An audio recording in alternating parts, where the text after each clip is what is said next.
You have been preparing for this day for months. The early mornings, the extra repetitions, the sacrifices, everything you've built towards comes down to the next few minutes. But as you step onto the field or wait behind the starting line, a sudden shift occurs inside your body. Your mouth goes completely dry. Your hands become cold and clammy. Inside your chest, your heart begins to pound so intensely that it feels like it is trying to break through your ribs. You look around, and the ambient noise of the crowd blurs together into a dull hum. Your stomach drops, twisting into that heavy, nauseating knot commonly referred to as butterflies. In that exact moment, a devastating thought creeps into your mind. I am not ready. I am going to fail. For decades, sports culture dictated that these nerves were a personal flaw. If you panicked, the traditional narrative claimed you lacked mental toughness. But modern neuroscience proves that this narrative is entirely incorrect.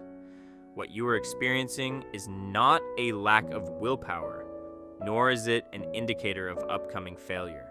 It is a highly sophisticated, millions of years old biological survival system operating inside your own brain. Your body is not working against you. It is actively attempting to protect you. When you perceive a high-stakes moment, your brain's emotional processing center, the amygdala, misinterprets the psychological pressure of a competition as a literal life or death threat. It instantly signals your hypothalamus, which serves as the control center for your central nervous system. This immediately activates your sympathetic nervous system, bypassing your conscious mind entirely. The moment the sympathetic nervous system is triggered, it sends an electrical impulse down your spinal cord to your adrenal glands, which sit directly on top of your kidneys. This initiates a massive, near instantaneous chemical flood into your bloodstream. The primary hormone released is epinephrine, commonly known as adrenaline. Alongside it, your body secretes norepinephrine and a steroid hormone called cortisol. This hormonal cocktail acts as a chemical master key, unlocking specific physiological changes across your entire anatomy within milliseconds. First, the adrenaline binds to receptors in your lungs, causing your airways, the bronchioles, to dilate. This allows your respiratory system to pull in significantly more oxygen with every breath you take, prepping your blood supply for sudden, intense physical work. Simultaneously, the cortisol traveling through your blood interacts with your liver.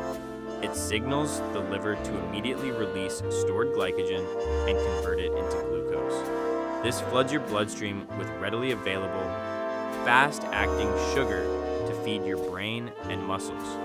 Your heart rate spikes dramatically. The heart accelerates to pump this freshly oxygenated, glucose-rich blood to where it is needed most.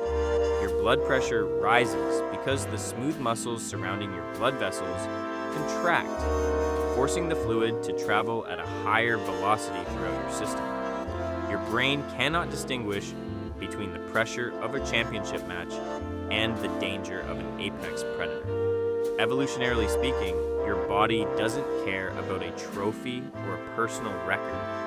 It only cares about giving you the physical tools to survive a perceived attack. Every single chemical released during this phase is designed for one specific outcome: to optimize your physical speed, strength, and endurance for immediate survival.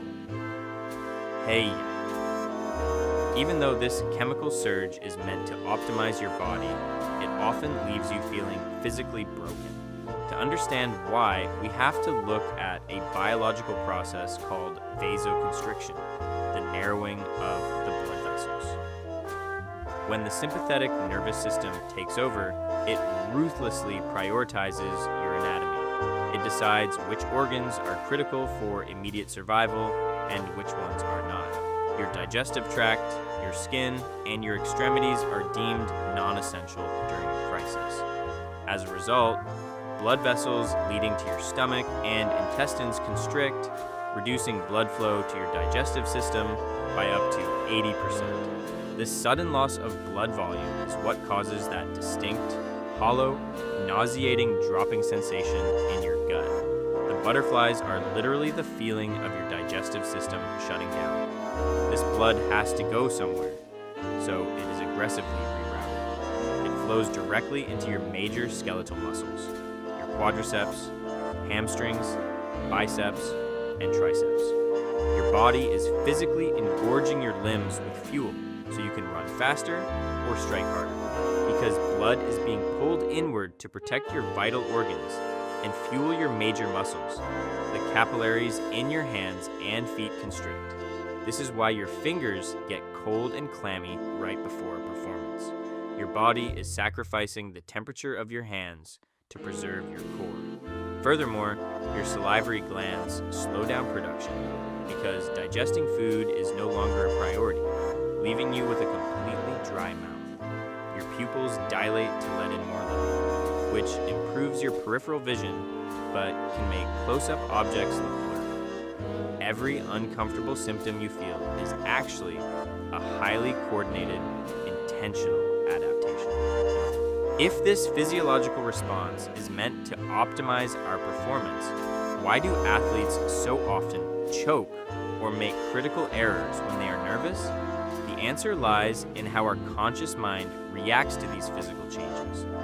When you practice a skill thousands of times, whether it is shooting a basketball, swinging a golf club, or executing a precise footwork drill, that movement pattern is stored in your cerebellum as an automatic motor program, commonly called muscle memory. When your motor skills are automated, they execute flawlessly without you having to think about the individual steps. Your brain processes the movement at an incredible speed because the conscious mind stays out of the way. However, when the adrenaline surge hits, your prefrontal cortex, the analytical part of your brain, panics.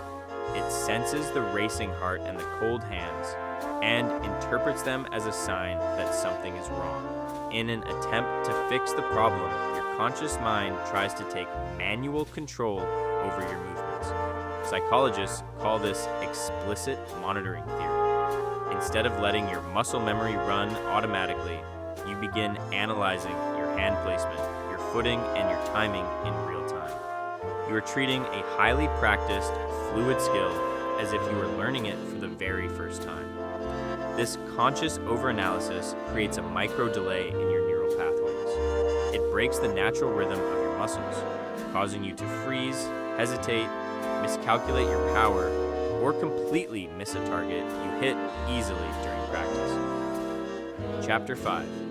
Changing your relationship with nerves data collected from elite athletes, including Olympic medalists and professional competitors, reveals a striking truth. Elite performers do not experience fewer physiological symptoms than amateurs. Their hearts race just as fast, their cortisol spikes just as high, and their stomachs drop just as severely. The difference lies entirely in cognitive reframing. When an amateur feels their heart pounding, they engage in a negative self-talk cycle, thinking, "I am terrified, my body is failing me, I cannot handle this." An elite athlete experiences the exact same racing heart, but interprets it through a different lens. They tell themselves, "My heart is accelerating because my body is delivering oxygen to my muscles. My system is priming itself for peak physical output. I am ready." The biological response is identical. The cognitive interpretation is opposite.